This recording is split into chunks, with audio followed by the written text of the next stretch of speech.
Pak Camat jualan tomat. Yang beli harus hormat.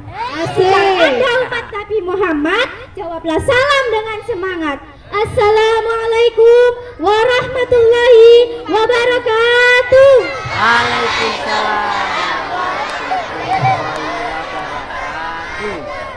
Bismillahirrahmanirrahim. Alhamdulillahirabbil alamin wa bihi nasta'inu ala umurid dunya waddin. Wassalatu wassalamu ala asrofil anbiya'i wal mursalin wa ala alihi wa ashabihi ajma'in. Amma ba'du.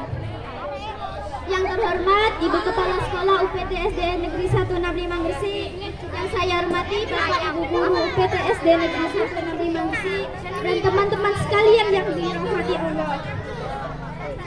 Pertama-tama dan yang paling utama adalah marilah kita panjatkan puji dan syukur kehadirat Allah Subhanahu wa taala, karena kita semua masih diperkenankan untuk berkumpul bersama di acara yang berbahagia ini dalam rangka memperingati hari besar Islam Isra wa Mi'raj Nabi Muhammad sallallahu alaihi wasallam. Salawat serta salam semoga tetap tercurahkan kepada junjungan kita Nabi Muhammad sallallahu alaihi wasallam, karena beliaulah kita dapat mengetahui ajaran-ajaran Islam dan dapat membedakan mana yang hak dan mana yang batil. Allahumma sholli ala Muhammad. Perkenalkan, nama saya Nasya. Saya dari kelas 6B.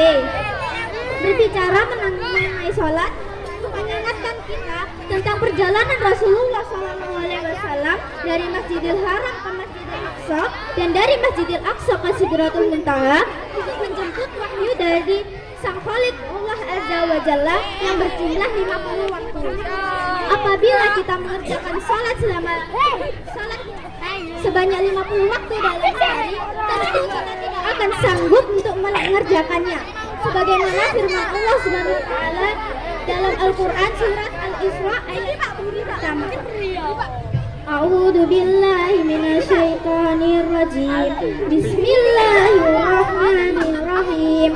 Subhanalladzi asra bi 'abdihi lailam minal masjidil haram ilal masjidil aqsa alladzi barakna haulahu ilal masjidil aqsa alladzi barakna haulahu linuriyahu min ayatina innahu was-sami'ul basir.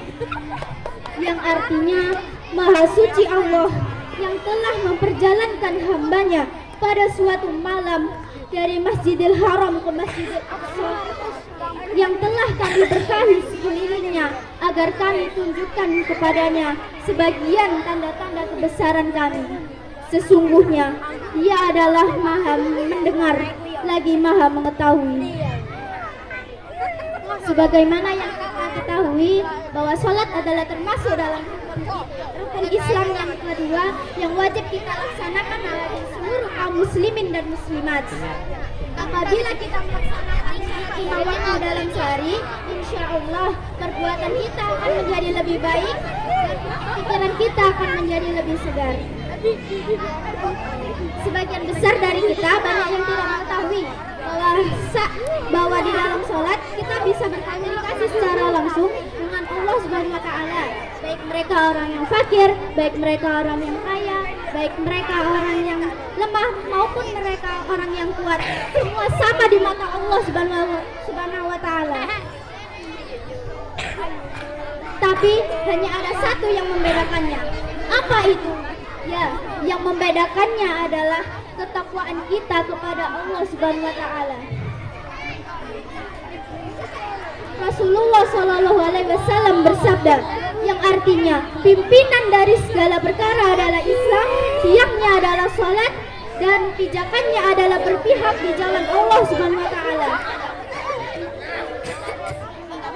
Islam tidak akan nampak lebih besar tanpa salat.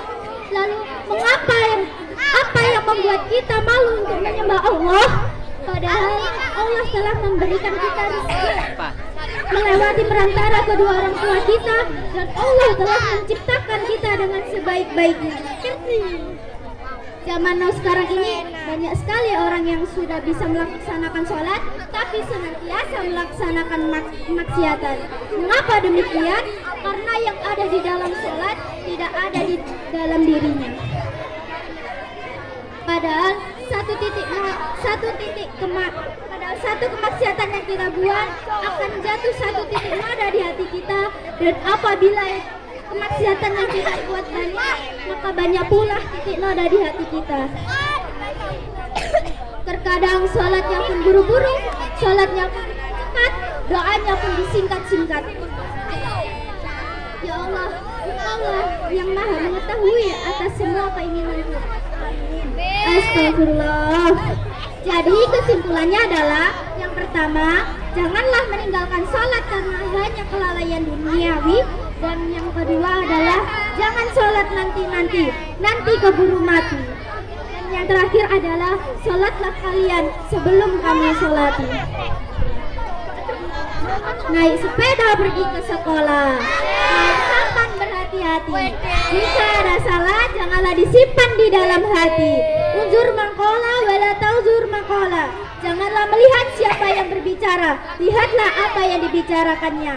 Wabillahi taufiq wal hidayah. Wassalamualaikum warahmatullahi wabarakatuh. Waalaikumsalam warahmatullahi wabarakatuh.